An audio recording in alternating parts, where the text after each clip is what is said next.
Who was Saint Irenaeus, and why is he one of the most important defenders of Christianity? In this video, we explore the life, teachings, and legacy of Saint Irenaeus of Lyons, the 2nd century bishop who stood against Gnosticism and defended the faith handed down by the apostles.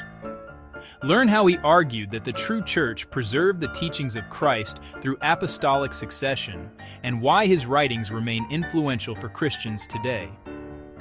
Well, this question is not just a dusty historical inquiry. It gets to the very heart of what the Christian faith is, and how it survived its turbulent infancy.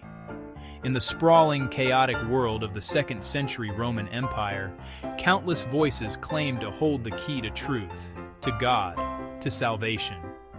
Amidst this clamor stood a man, a pastor, a thinker, who saw the faith of the apostles being twisted into something unrecognizable.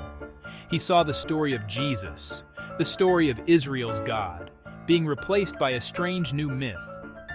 His name was Irenaeus, and his work became a bulwark for the young church, a defining moment that helped secure the foundations of what we now know as Orthodox Christianity. To understand Irenaeus, we must first understand his world and his place within it. He was a man of the 2nd generation, a living link to the age of the apostles. Born around 130 AD, likely in the vibrant coastal city of Smyrna in Asia Minor, he grew up in a crucible of Christian thought and tradition. His most formative experience was sitting at the feet of Polycarp, the aged bishop of Smyrna. Polycarp, in turn, had been a disciple of the Apostle John. Imagine it. Irenaeus could say he learned the faith from a man who learned it directly from the one who leaned on Jesus' breast at the Last Supper. This gave his testimony an incredible weight of authenticity. It was about a living chain of memory, truth transmitted personally, from teacher to student, through a reliable succession of witnesses. Irenaeus treasured this connection. He later wrote of Polycarp, recalling not just his teachings but his mannerisms, the sound of his voice, and conversations with John and others who had seen the Lord. This embodied transmission would be a cornerstone of his argument against those claiming a secret Christianity. At some point, his journey took him from the Greek-speaking East to the Latin-influenced West. He settled in Lugdunum, now Lyons, a diverse city, languages, cultures, religions, and home to a growing Christian community. He served as a presbyter under Pothinus, the city's first bishop. The primary threat that consumed Irenaeus' attention was not persecution from outside the church, but a complex and seductive movement from within, known collectively as Gnosticism. The term comes from the Greek word gnosis, meaning knowledge. The Gnostics sold a secret knowledge, a higher truth available only to a spiritual elite. They said it was the key to salvation, escaping the prison of the material world. This opposed the Christian message, public, for all people, based on faith in Jesus' life, death, and resurrection.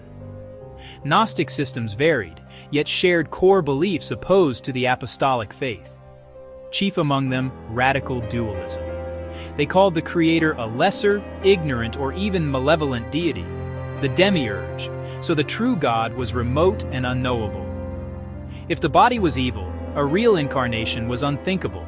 Many taught Docetism, from Docio to seem, Christ only seemed human, a phantom who never truly ate, drank, suffered, or died. For Irenaeus, that was the deal breaker.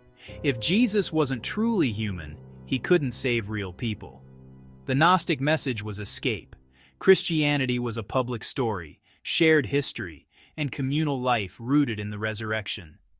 They wrote their own gospels, claiming hidden wisdom, undermining God's character, creation's goodness, the incarnation, and the church's unity. He knew he had to respond, not with a quip, but with a comprehensive retelling of the true story. Faced with this intricate web of Gnostic speculation, Irenaeus produced his magnum opus, Adversus Heresies, Against Heresies, one of the most important Christian writings outside the New Testament. Far more than complaints, a masterwork of theology, history, and pastoral care. First, expose Gnostic contradictions. Second, expound the true public apostolic faith. Hold their system to the light, and its contradictions show. He cataloged schools, quoted their writings at length, and often used satire to show they made no sense, like rearranging a king's mosaic to picture a dog or a fox. But the heart of the work is constructive, the beauty and coherence of the one true story, the rule of truth. No new system, just retelling the biblical story.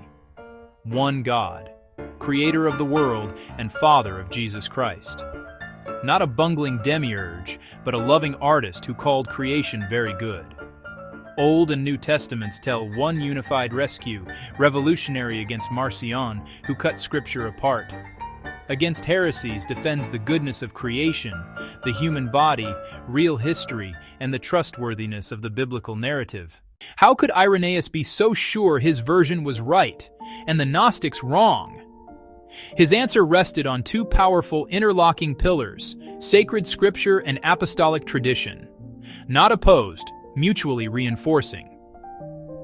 When Gnostics claimed secret teachings, Irenaeus, show me public writings in which apostolic founded church teaches this. This became foundational for orthodoxy. He respected scripture, witnessed the emerging canon, and first named and defended the fourfold gospel, Matthew, Mark, Luke, John, for all the world. Scriptures don't interpret themselves. Look to churches founded by the apostles and their public teaching. If the apostles had known hidden mysteries, they would have delivered them, especially to those to whom they were also committing the churches themselves. He highlighted Rome, founded by Peter and Paul, and traced episcopal succession as a public, verifiable chain of custody.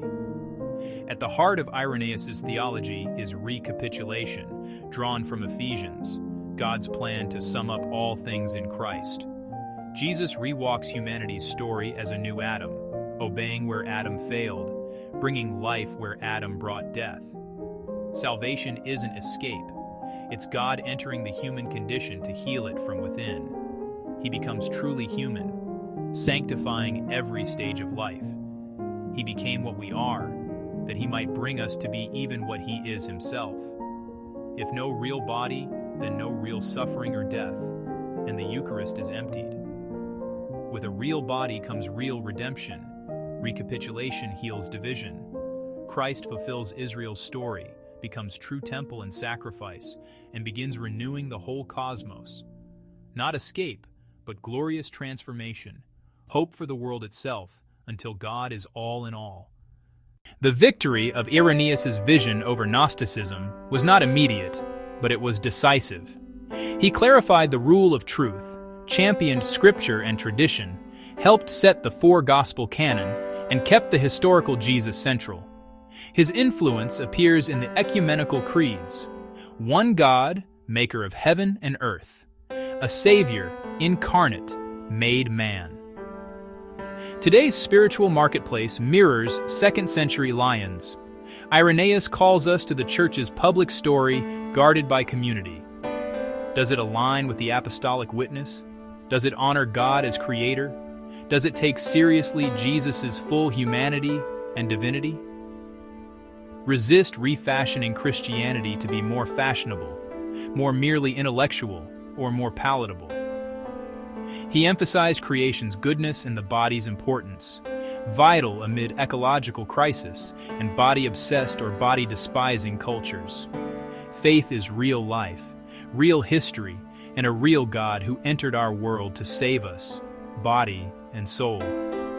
Irenaeus was more than a polemicist.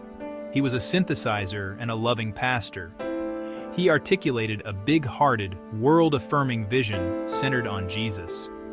He saved the plot of the Christian story. Redemption, not escape. Incarnation, not illusion. Returning to his writings is not just history, it's an encounter with the enduring power of the gospel. His life and work testify to how truth is passed on, and how one person's faithfulness can shape the church for 2,000 years. Today, on July 3rd, 2026. If you enjoyed this video, please like, subscribe, and share it to help spread the history of the early church.